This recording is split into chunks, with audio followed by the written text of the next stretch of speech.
Death Note não é sobre quem é mais inteligente, mas sobre qual tipo de inteligência é usada. Porque Light, L, Nier e Melo, apesar de terem mentes brilhantes, eles ainda têm formas diferentes de pensar, manipular e vencer. E é por isso que é importante entender como cada uma delas funciona, e ver que, no final de tudo, nenhuma delas é perfeita de uma forma ou de outra. Ou seja, a proposta aqui não é simplesmente colocar os personagens numa escala de quem é mais inteligente, até porque essa própria escala não é tão óbvia assim ou fácil quanto parece. O ponto central aqui não se trata apenas de quantidade de inteligência, se é que isso pode ser medido assim, mas de tipos e estilos completamente diferentes de inteligência. E isso se mostra ainda mais quando entram fatores de personalidade e mentalidade, que mexem diretamente com essa inteligência usada. Porque isso mostra que as vitórias e derrotas em Death Note nunca foram e nem poderiam ser decididas por quem sabia mais. Porque se for assim, o Light tem mais conhecimento que todo mundo e teria vencido no final, o que não foi o caso. Por isso que essas guerras mentais deles foram decididas por qual tipo de inteligência melhor se encaixava na situação em que cada um estava ou escolhia estar. Então, o que torna Death Note tão fascinante, do ponto de vista desses personagens inteligentes, não é uma hierarquia de quem tem mais inteligência, mas sim fatores como paciência, personalidade e mentalidade que eu falei antes. Parecer inteligente ou até falhar em ser inteligente são importantes. E, curiosamente, quem melhor mostra isso tudo para nós é justamente o segundo colocado na disputa intelectual da obra, Light Yagami, ou Kira, dependendo de como você prefere chamar. Primeiramente, o Light era o aluno perfeito, o melhor estudante do Japão e alguém praticamente destinado a ter prestígio e influência. E se nunca tivesse encontrado Death Note, ou simplesmente tivesse ignorado aquele caderno, estaria trabalhando no futuro lado a lado com o L.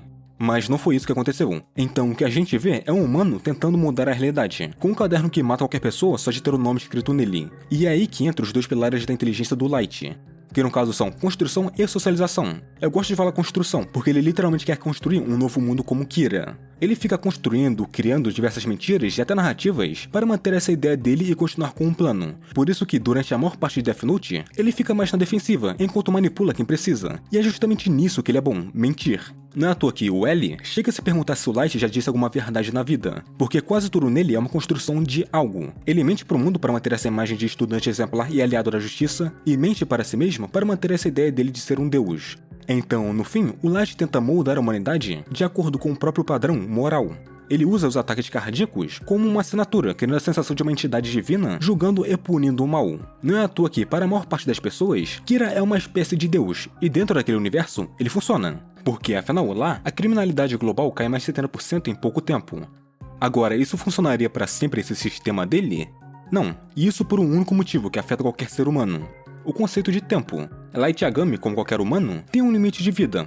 Ou seja, o plano dele já começa com uma falha, e ele ignora essa falha. Porque, além de todas as frases e jeitos arrogantes dele, ele principalmente se vê como um deus. E isso mostra que ele já tem uma distorção de personalidade que afeta a forma como a inteligência dele se mostra. Ele, obviamente, tem um transtorno de personalidade narcisista, do nível mais profundo. E o Light, ele se acha aquele escolhido pelo destino para acabar com o mal no mundo. Sendo que, na verdade, o caderno só cai perto dele por acaso. E mesmo assim, ele passa a acreditar que, por ser superior, pode fazer qualquer sacrifício em nome de um bem maior. E a partir desse momento, a lógica dele de que qualquer pessoa que se opõe a ele automaticamente vira má.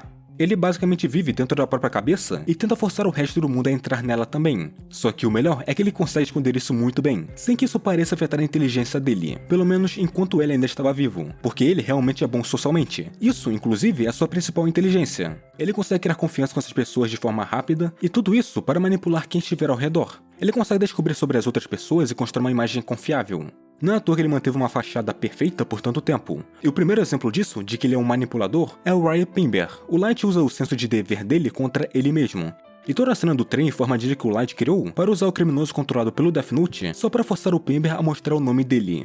E mesmo depois de conseguir o nome dele, o Light não o matou, não só porque seria suspeito, mas também para se aproveitar dele. O Light explorou a moralidade do Pember ao fazê-lo acreditar que, ao seguir as instruções do Kira, ele estaria protegendo a família dele, acabando que ele foi forçado a escrever os nomes dos seus próprios colegas do FBI e acabando que condenando eles, além de morrer no final de tudo. Também tem toda a manipulação que o Light fez com a Naomi Misora, onde naqueles minutos, ele usou o quão fraca emocionalmente ela estava e o desejo por justiça dela para descobrir seu nome e matá-la. Ele até mesmo depois, quando conseguiu seu reinado no mundo, conseguiu ter vários seguidores ao ponto de ter seitas e mídia começando a falar sobre ele mais do que tudo. Só que esse estilo dele tem um problema quando é confrontado pela realidade. Porque, afinal, ele é um humano, igual a qualquer outro. O Nier destrói essa ideia dele de ser um deus em 4 anos, mais ou menos. E isso porque ele precisava criar o grupo dele e ter influência. Ele gastou mais tempo nisso do que realmente achar o Kira e dar um fim na covardia dele de se esconder atrás de outros. porque ele se achava demais para estar se escondendo atrás de uma fachada do L, usando a Misa por causa dos olhos de Shinigami, Akiyomi para a voz dele para o mundo e Mikami para ser a mão dele que escreve os nomes. Claro, ele também, igual o L, tem uma habilidade de dedução impressionante e também de planejamento. Ele, por exemplo, tem aquele plano de parar de ser o portador do Death Note e abandonar ele e suas memórias para assim sair da mira do L, sendo esse exatamente o seu melhor plano, na minha visão. Ele teria vencido isso muito bem se seu oponente não fosse um louco igual o L. Não só isso, como ao recuperar o Death Note, ele conseguiu matar o L e o Atari em troca da vida do Ren. Basicamente, ele confiou totalmente o plano dele nele mesmo sem memórias. Até mesmo toda a história, ele começa a descobrir coisas que nem mesmo os Shinigamis sabiam sobre o próprio caderno deles. Como rasgar um pedaço de papel do caderno para levar e usar a qualquer momento, escondido. Ou a forma como ele consegue manipular as pessoas que vão ser mortas por ele. Só que, como eu disse, ele é extremamente narcisista, o que faz ele ter falhas que ele não poderia ter tido, como no primeiro confronto dele contra o L. No mesmo momento que ele decide matar o Lindy L. Taylor, achando que era o L real, já foi o primeiro erro dele, que fez o L eliminar mais de 6 bilhões de pessoas naquele mundo e naquela época. Ou seja, ele diminui a possibilidade de ter o Kira em outros países, e diminui isso apenas para a região Kanto do Japão, tendo só algumas milhares de pessoas. Só que os piores erros dele acontecem logo após a morte do L, porque o Light achava que nunca iria ter alguém, ou um grupo mesmo, que possa desafiar ele ao ponto de se preocupar. Mas aí apareceu o Ni e o Melo, vendo eles como piores que o L, o que ele estava certo. Mas não se preocupou com isso direito e nem se preparou, o que o torna desleixado em comparação a toda a cautela que ele mostrava. Não é à toa que no confronto final contra o Nia, ele fala que venceu antes mesmo de realmente ter vencido. Algo que ele não fez com ele quando matou. Se eu tivesse que fazer uma comparação, seria com o Lelouch V Britannia, de Code Geass. O Kira como uma versão falha desse mesmo tipo de personagem. No caso, um gênio adolescente que busca reformar o mundo corrupto por meio de algum poder sobrenatural que ganhou de alguma forma. O Kira com o Death Note e o Lelouch através do Gear. E os dois mostram realmente terem um nível de planejamento, estratégia e manipulação que o faz serem destaques nisso. Só que eles, ainda assim, são diferentes na questão de motivação e objetivo, porque o Lelouch se sacrifica por uma causa maior, mesmo que ainda egoísta, e aceita o papel de vilão para ajudar a todos, tendo um final que é basicamente o mesmo, só que ainda assim tem uma mensagem totalmente diferente e um sacrifício digno. Mas enquanto o Kira, ele apenas sofre e morre como um patético humano normal, implorando para querer viver, e isso acabou ficando mais longo do que eu esperava. Então vamos logo pro L, porque vai ficar longo também. Como dá pra perceber, o L é o mais inteligente da obra. Só que a inteligência dele é diferente da do Light. O L funciona entendendo as coisas, no caso, dedução, e isso é meio óbvio, porque deduzir é literalmente o trabalho dele como detetive. Como um órfão criado em um orfanato para crianças superdotadas fundado pelo Atari, ele foi moldado exatamente para isso. Para se tornar alguém capaz de resolver casos que a polícia comum e até o FBI simplesmente não conseguem. Por isso, grande parte das habilidades dele está diretamente ligada ao trabalho, mas ela não se limita só a isso. A inteligência do L é muito mais focada que a do Kira. Ele só perde mesmo em socialização, algo que o L praticamente não tem. Mas, em compensação, a mentalidade dele é muito mais madura. Porque, diferente do Light, ele não é um narcisista arrogante, que se acha superior aos outros ao ponto de prejudicar as próprias deduções. Na verdade, ele quase nem liga pra isso. Enquanto a maioria das pessoas julga situações com base em valores pessoais ou morais, o L só quer entender como as coisas realmente são. Ou seja, ele quer juntar tudo em uma coisa só. Ele desconfia da própria vontade e da vontade de qualquer outra pessoa, e se apoia em uma lógica para analisar o caso do Kira sem preconceitos. Isso inclui até o sobrenatural. Porque pessoas normais não conseguem considerar que algo assim exista.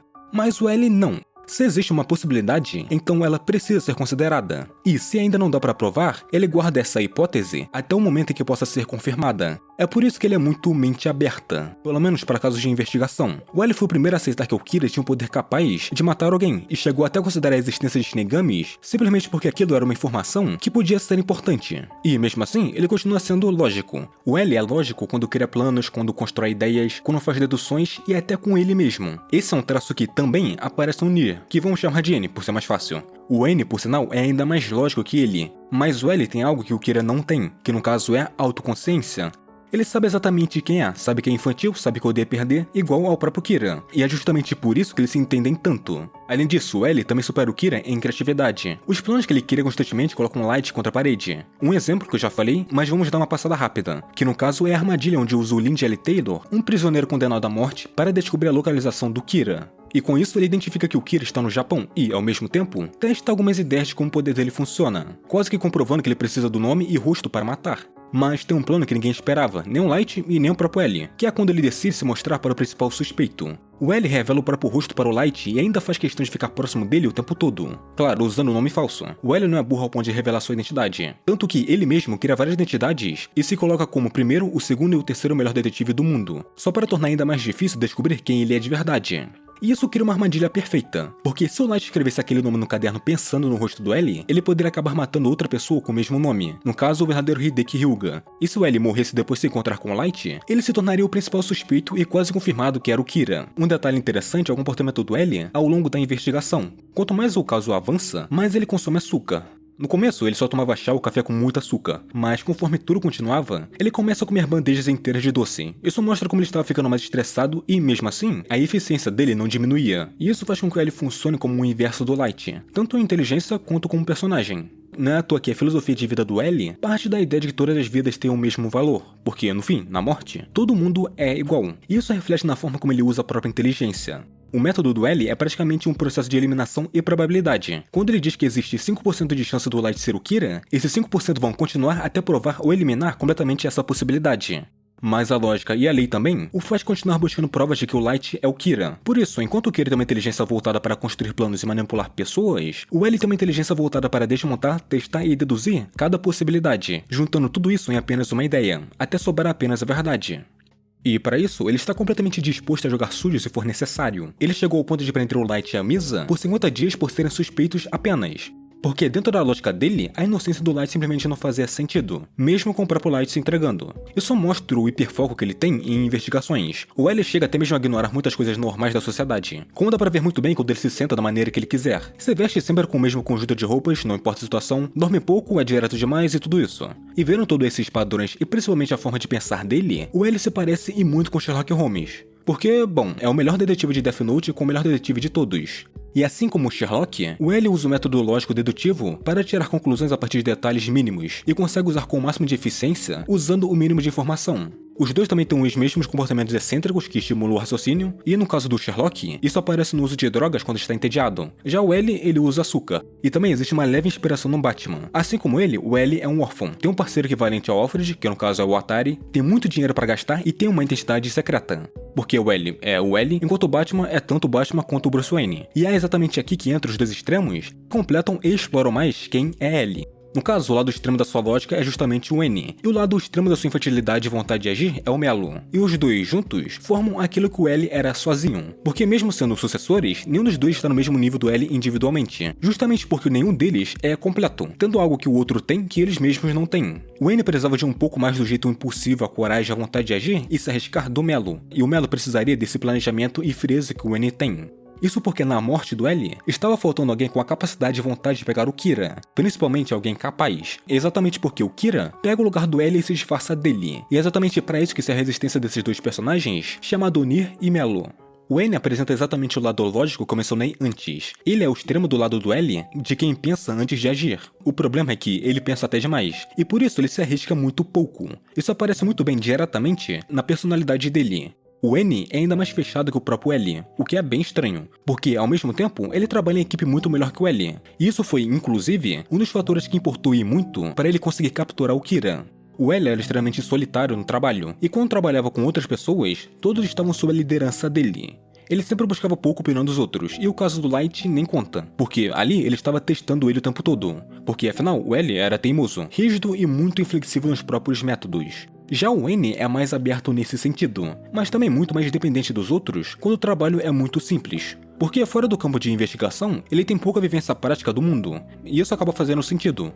Ele passou praticamente a vida inteira dele dentro do orfanato e depois focado no caso Kira. Um exemplo disso é quando ele precisa pedir ajuda para alguém da equipe, só para conseguir viajar de avião, mas quando se trata de investigação, ele tecnicamente não precisa de ninguém. No máximo, além de dar algumas ordens, ele usa as opiniões dos outros como referência, mas o raciocínio principal é sempre dele. E ainda assim, ele é até mais robótico que o L, porque o L ainda tinha uma vontade própria de vencer e de se divertir resolvendo casos. Já o N, não. Ele continua a investigação por dever, por responsabilidade, e principalmente por carregar o peso de dar continuidade ao legado do L. E isso faz ele ser ainda mais focado, mesmo sentindo medo, porque tem essa diferença. No anime, o N é menos expressivo, enquanto no mangá ele pelo menos expressa alguma emoção no rosto. E também, da mesma forma que o L, ele tem uma obsessão aleatória em algo. No caso do N, ele usa os brinquedos dele, que ajudam ele a organizar diversas informações ao mesmo tempo, sendo até mesmo uma boa forma de mostrar o que ele está planejando. No anime, tem uma cena que foi muito mal adaptada, sem entrar no fato que toda a segunda parte é mal feita. é muito tratado como um super-humano. Ele simplesmente chega em conclusões usando aparentemente só a intuição, enquanto no mangá, ele tem páginas e páginas de monólogos, pegando cada informação, transformando numa hipótese e resolvendo isso. E é isso que mantém Death Note sendo Death Note, que é o fato que os personagens pensam muito e explicam muito bem cada linha de raciocínio que os personagens têm. Isso também reforça ainda mais um possível traço específico do N. Ele tem algumas coisas que lembram tanto a síndrome de Savant quanto um nível leve de autismo. No caso da Savant, é uma condição rara em que a pessoa pode ter certas limitações de desenvolvimento, mas ao mesmo tempo, excelentes habilidades em áreas específicas. E no Databook isso é praticamente reforçado. O N tem uma pontuação máxima em imaginação, justamente por ser capaz de simular mentalmente diversos cenários futuros, testando várias variáveis apenas dentro da própria mente. E talvez seja isso que faz ele ser tão frio assim, porque ele pensa em tantos cenários e faz planos para esses cenários, e ele acaba no final de tudo, sabendo como tudo vai acontecer. E como ele não tem praticamente nenhum orgulho que atrapalhe seu julgamento, menos até que o próprio L, ele raramente se dá crédito. Ele sempre fala mais do trabalho em equipe do que a própria contribuição. Só que mesmo ele tendo tudo isso que o ajude, ele ainda tem a parte que falta do L, no caso a iniciativa que ele precisa. Por isso a existência do Melo é importante. O N não consegue iniciar as coisas exatamente porque ele pensa muito. É por isso que a existência do Cal chamado Melo é importante. Sem ele, que pensa menos e age mais, a vitória teria sido do Kira. Porque é exatamente essa impaciência do Melo, essa impulsividade, que faz ele ser ao mesmo tempo melhor e pior que o N. O que o faz ser bem diferente dos outros três que eu falei antes, porque o Melo é diferente do Kira e principalmente do L e do N. O Melo é muito movido pela própria emoção dele, ele é muito caótico. Ele não tem problema nenhum em criar caos se isso for necessário. Não é à toa que a literal primeira grande ação dele já mostra isso. Ele sequestra Imran do Light, e não só isso, ele é o chefe de uma máfia, agindo a partir de uma base isolada e ainda tem um míssil. Ou seja, comparado com os outros, o Melo está disposto a cruzar limites que nenhum deles chegaria próximo de fazer por razões éticas. Mas isso não faz dele alguém irracional, talvez um pouco.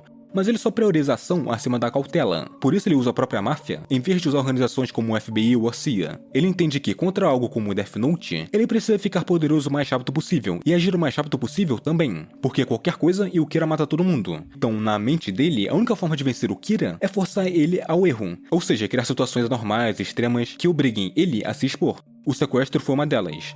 Afinal, para ele, é melhor cometer um crime desse tipo do que morrer sem nem tentar vencer alguém com poderes sobrenaturais. Todas as ações dele seguem essa lógica, são arriscadas e perigosas, e muitas vezes são o que faz a investigação continuar indo em frente. E o próprio N reconhece isso. Ele chega a dar mais crédito ao Melo do que a si mesmo, porque sem a intervenção dele, a vitória que só estava sendo usada da lógica seria impossível. Porque foi o Melo que arriscou a própria vida e acabou morrendo para conseguir informações importantes. Mesmo agindo sozinho, foi ele quem revelou a existência dos cadernos falsos. Só que também é exatamente essa personalidade dele nada calma que faz ele cometer erros, porque ele não pensa o suficiente antes de agir. O complexo de inferioridade que ele tem faz com que ele não queira trabalhar junto com N. E isso acaba atrasando a investigação. Se os dois tivessem se juntado desde o começo, eles pegariam mais facilmente o Kira e provavelmente os dois estariam vivos. Ainda assim, é impressionante o quanto ele sobreviveu. Ele chegou a explodir o próprio esconderijo da máfia e saiu apenas com uma cicatriz no rosto. Mas o erro final dele mostra exatamente o limite dessa forma de agir. Durante o sequestro da Kiyomi Takada, ele revela o próprio rosto. O Melo acaba não considerando a possibilidade de que ela possa ter algum papel direto com o Death Note. E é isso que leva ele à morte. Ele teria escondido o rosto dele com uma máscara, porque ele teria visto esse cenário. E é exatamente por isso que ele é tão essencial e, ao mesmo tempo, tendo um final ruim dentro dessa história. E, no fim, a mensagem central dessa análise dos personagens, e até o que a própria obra mostra como inteligência, é bem simples. A razão precisa da ação e a ação precisa da razão. O Light ele perde justamente porque o narcisismo dele não permite aceitar a existência de alguém no mesmo nível que ele, ou sequer próximo do nível do L. E é isso que Death Note faz tão bem. A obra mostra a inteligência em várias formas, desde lógica, estratégica, social e até moral, que é realmente nos focos do Death Note, junto à justiça. Mesmo que, em alguns momentos, os personagens sejam levados ao extremo da genialidade. Eu até gosto de pensar no Kira como um humano que tentou se tornar um deus, como Shinigamis, mesmo sendo algo impossível. Representa o ápice da inteligência humana, um ponto que faz ele começar a se aproximar de se tornar um monstro. Ou melhor, ele já é um monstro. Pelo menos é o que ele diz. O L acaba mentindo sobre si mesmo. Ele finge que busca justiça quando, na verdade, resolve casos porque se diverte com isso. Essa é a mentira dele, e o mesmo vale para o Light. A diferença é que ele não está tão ciente disso quanto L. Por isso, eles dois declaram que são a justiça. Eles justificam o que querem fazer para ter vontade de fazer tal coisa. Por isso, o Light ele distorce totalmente a ideia dele de um humano para se achar um deus, e não se ferir achando que é um assassino. É isso que torna os monstros mentirosos mais astutos em comparação com os monstros normais. Eles se importam mais. O que dá mais motivo ainda para serem ainda mais astutos. O L usou a sua vontade ou sua mentira para buscar uma verdade que o consumiu. E o N e o Melo usaram as suas para provar que, mesmo que você seja um gênio além do normal, você ainda é um humano, mesmo que se ache um monstro. e humanos erram, humanos morrem, precisam um dos outros. Curta, se inscreva, compartilhe. Obrigado por assistir e nos vemos em outro vídeo.